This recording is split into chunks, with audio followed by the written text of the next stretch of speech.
ఇది అంటార్క్టికా. దీన్ని మొదటిసారి 1820లో డిస్కవర్ చేశారు.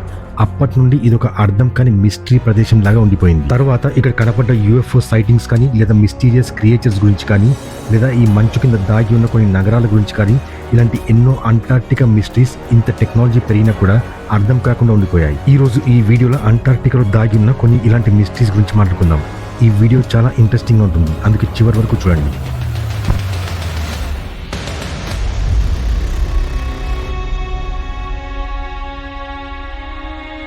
గ్లోబల్ చాట్స్ తెలుగు ప్రేక్షకులకి స్వాగతం.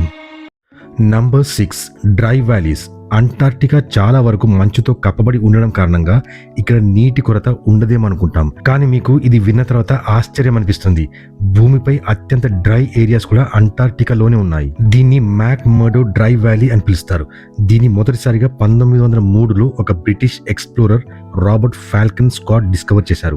4800 చదరపు కిలోమీటర్ల ఏరియాలో విస్తరించి ఉన్న ఈ డ్రై వ్యాలీలో గత 20 లక్షల సంవత్సరాల నుంచి ఒక్క నీటి చుక్క వర్షం కూడా పడలేదు. ఒకవైపు అంటార్క్టికా కాంటినెంట్ మొత్తం మంచుతో కప్పబడి ఉండగా, ఇంకొక వైపు ఈ డ్రై వ్యాలీస్ లో ఒక నీటి బొట్టు కూడా కనబడదు. ఇలా ఎందుకు అని కారణాలను పరిశీలించగా సైంటిస్టుల ప్రకారం దీనికి కారణం 320 కిలోమీటర్ల వేగంతో వీచే గాలులు అని తెలిసాయి.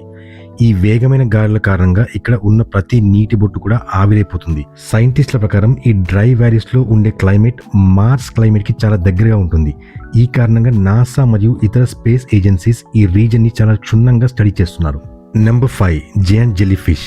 2022లో ఒక క్రూజ్ లైన్ లో అంటార్క్టికా నుంచి వెళ్తున్న ప్యాసింజర్స్ నీళ్ళలో సబ్మెర్సిబుల్ డైవ్ చేస్తుండగా ఒక రకమైన జెల్లీ ఫిష్ ని చూశారు. అది చాలా రేర్ గా కనబడే జెల్లీ ఫిష్. అది ఎంత రేర్ జెల్లీ ఫిష్ అంటే 100 సంవత్సరాల్లో దాన్ని కేవలం 110 సార్లు మాత్రమే చూడగలిగారు. ఈ జెల్లీ ఫిష్ ని ఫ్యాంటమ్ జెల్లీ ఫిష్ అంటారు. దీని పొడవు 33 అడుగుల వరకు ఉంటుంది. కానీ ఆశ్చర్యకరమైన విషయం ఏంటంటే ఈ జెల్లీ ఫిష్ సముద్రాలలో 20,000 అడుగుల లోతు ఉంటుంది. కానీ అంటార్క్టికాలో దీని సముద్రపు ఉపరితలంపై చూడగలిగారు. దీన్ని చూసిన సైంటిస్టులు చాలా ఆశ్చర్యపోయారు.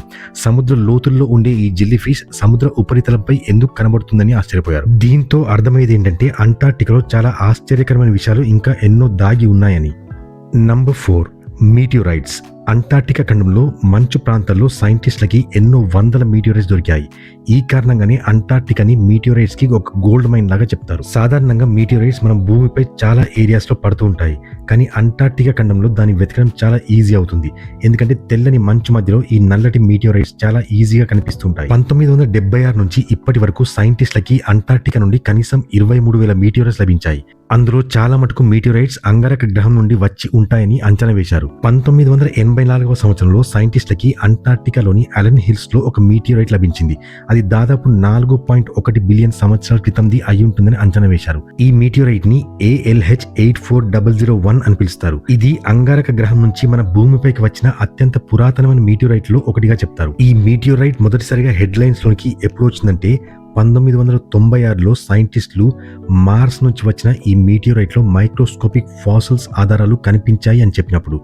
దీంతో ఏమర్థమవుతోందంటే ఈ మీటియోరైట్ మార్స్ నుంచి ఎప్పుడైతే భూమిపైకి వచ్చిందో ఆ సమయంలో మార్స్ పై కూడా జీవనం ఉన్నట్టు తెలుస్తోంది. అలాంటి ఆధారం దొరికిన కారణంగానే ఇప్పుడు మనం మార్స్ పై రోవర్స్ తో నీళ్లు లేదా జీవనం ఉన్న ఆధారాలను వెతుకుతున్నాం. ఈ మీటియోరైట్ ఆధారంగా సైంటిస్టులకి అంగారక గ్రహం పైన ఉన్న అట్మాస్ఫియర్ మరియు అక్కడి అగ్నిపర్వతాల గురించి స్టడీ చేయడంలో చాలా సహాయపడింది. అంతేకాకుండా ఈ మీటియోరైట్స్ లో కొన్ని కార్బోనేటెడ్ మినరల్స్ కేవలం నీళ్లలో ఉండేవి లభించాయి.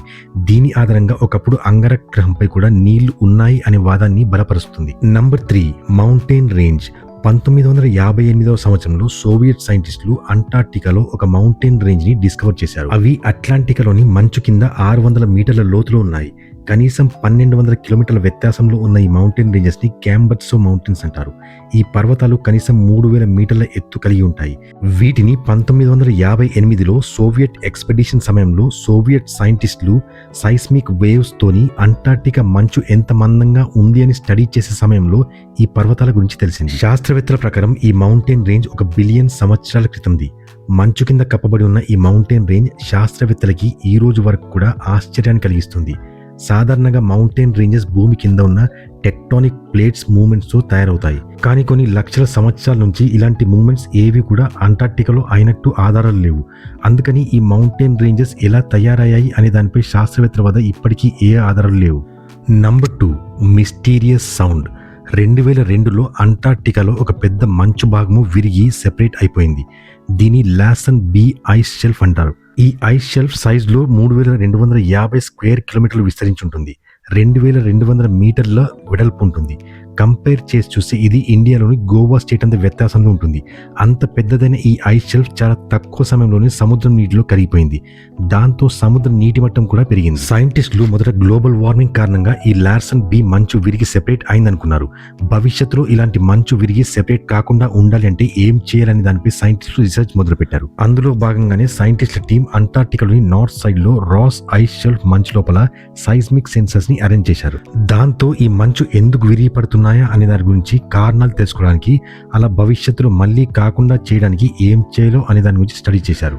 వారి సెన్సర్స్ నుంచి వచ్చిన రిజల్ట్ అందరూ రీసెర్చర్స్ ని ఆశ్చర్యానికి గురిచేసింది. సైస్మిక్ డేటా నుంచి వచ్చిన ఇన్ఫర్మేషన్ ప్రకారం రోస్ ఐస్ షెల్ఫ్ ముందుకు కదులుతోంది. దాని లోపల నుంచి ఒక విచిత్రమైన శబ్దం వినిపిస్తోంది.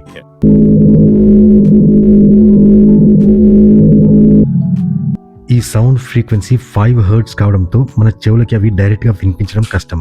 సెన్సార్స్ తో వచ్చిన డేటా ప్రకారం వారికి అర్థమైంది ఏంటంటే ఈ ప్రాంతంలో ఒక బలమైన ఫోర్స్ ఏదో ఇంత పెద్ద మంచు భాగాన్ని కంటిన్యూస్ గా వైబ్రేట్ చేస్తుందని.